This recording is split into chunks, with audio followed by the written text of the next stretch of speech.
This is Bedtime Stories, Grownup Edition, The Root of All Evil, Part 13. Now, when we left off, Jessica had registered baby Angel as the child of Lola Daniels. She's headed back to the house to pack up everything and execute plan, get out of Dodge. And Marcus and Stephanie are playing investigators in Albuquerque. And Regina, as always, is one way about her best friend. LJ and Q are in the hospital in Wyoming being questioned by detectives. They've refused to be interviewed without a lawyer, and they've been cleared that they will not be leaving Angela's side. When asked why they chose to search in Wyoming, they let detectives know that they had a list of all of the properties owned by the estate and that they went to the closest one first. Frustrated by the private investigators' limited cooperation, detectives attempt to get a warrant for their cell phones and the rent-a-car. Unfortunately for them, they found a judge with good sense who realized that they were not accused of committing any crimes and therefore there was no probable cause for a warrant. While they were refusing to be interviewed, they were in fact cooperating with law enforcement. At a dead end with LJ and Q, detectives warned them not to leave town. Immediately after detectives leave, LJ tells Q about the text from Marcus. LJ hands Q the keys to the rent-a-car and Q heads to the airport. Don't leave town, be damned. Meanwhile, our amateur detectives, Stephanie and Marcus, are still trucking through the woods. Stephanie looks down at her text message and says to Marcus, "What the hell does LJ want?" Marcus says, "Maybe he has an update on Angela." Stephanie says, "Oh, maybe he's nosy and wants to know what we doing." Marcus says, "Well, what did his text say?" Stephanie says, "He wants me to call him."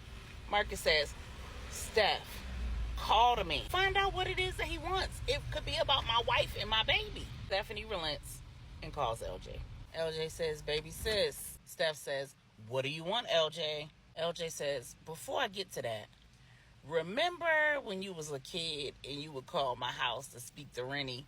What was that little code y'all used to use?" Steph said, "LJ, I do not have time for these games." LJ says, "Baby sis, just humor me.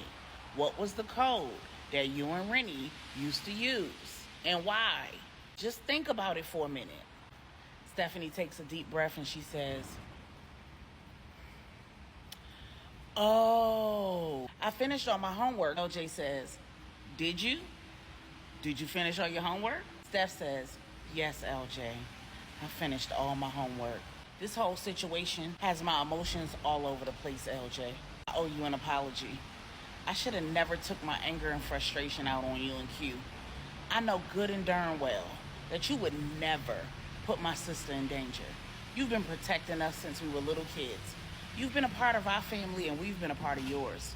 Your sister Rennie is my best friend. The fact that she trusted you with our secret code to make sure that we didn't talk about anything that we shouldn't be in front of your mother is all the proof. I'm sorry, bro." LJ says, "Steph, I understand. Believe me. And you need to know that Q is beating the hell out of himself. And if it wasn't for him, I wouldn't even be able to tell you this. We found Angela. She's alive." Stephanie breaks down and says, "Oh my God, what about the baby?" "That's just it," LJ says. "Doctors believe that the baby was delivered healthy. The placenta was intact. There's no signs that there were any complications. While Angela has a ways to go, the baby should be." Stephanie says, "What you mean should be?" LJ says, "Jessica and the baby are in the wing." Now, I know you're doing your own side investigation, but if you encounter Jessica," Stephanie says, I know. "We won't let on that we know any of this and we'll play it by ear." LJ says, "My girl."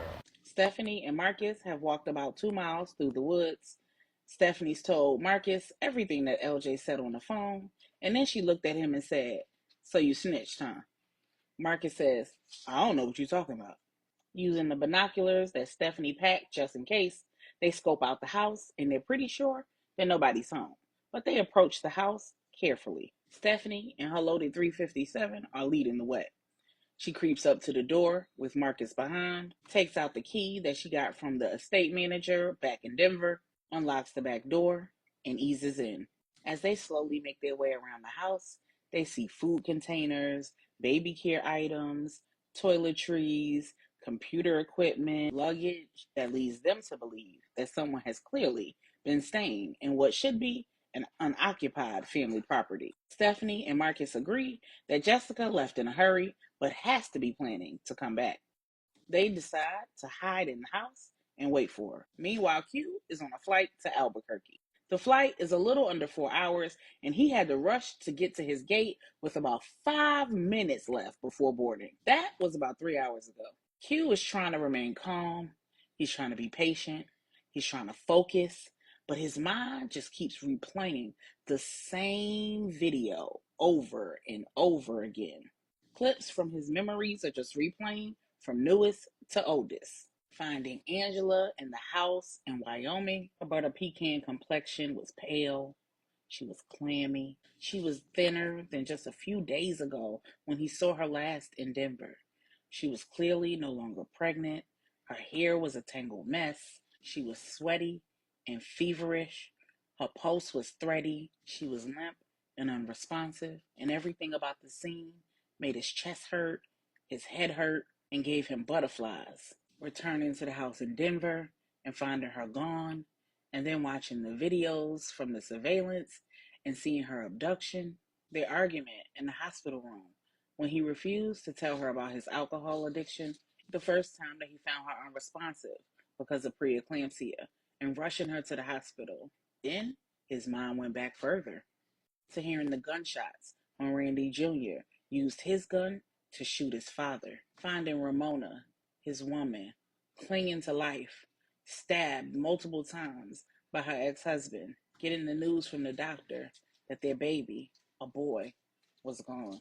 Finding Danielle dead in her apartment at the hands of her ex-boyfriend. Q just couldn't fight the feeling that he was bad luck. He started thinking about what he would do when this was all over.